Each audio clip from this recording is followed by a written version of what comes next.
আরেকটা জিনিস আপনাদেরকে দেখাচ্ছে, দেখেন এখানে আজকে 5-7 দিন থেকে প্রায় 8-10 দিন থেকে দেখেন এই রাস্তাটার অবস্থা দেখেন। এখানে দেখেন ময়লার কি পরিমাণে ময়লা দেখেন।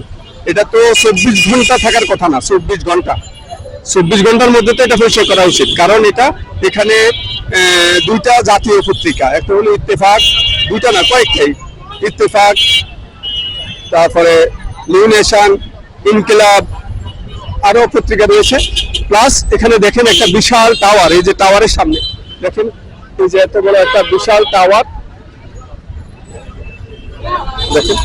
এই টাওয়ারের সামনে এত সুন্দর একটি টাওয়ার, এত সুন্দর টাওয়ারের সামনের অবস্থাটা আপনারা দেখেন। শুধু আজকে 1 সপ্তাহ বা 15 দিন হবে এই যে ড্রেনটা দেখেন, এই ড্রেন থেকে এই ময়লাগুলো উঠেছে, ভালো করছে, ঠিক আছে।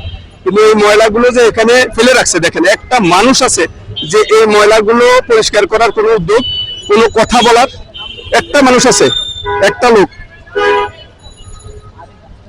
দেখেন কি পরিমাণে ময়লা দেখেন।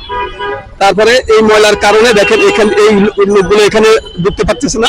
পাশাপাশি দেখেন যে সামনে যে মানুষ যে এই যে ব্লক করে রাখছে, এই যে রিক্সা এদিক থেকে আসছে ওই দিক থেকে আসছে, জ্যাম হচ্ছে। এখন জ্যাম কেন হচ্ছে দেখছেন?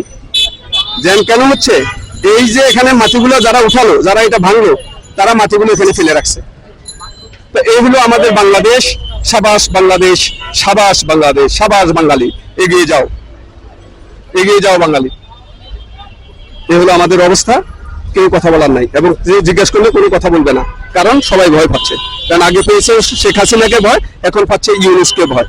এই হলো আমাদের বাঙালি, এই হলো আমরা বাঘের জাতি, এই হলাম আমরা বাঘ, এই হলাম আমরা বুদ্ধুর। আর এই যে দেখেন উনি, এই যে উনি এখানে দেখেন দাঁড়িয়ে আছে,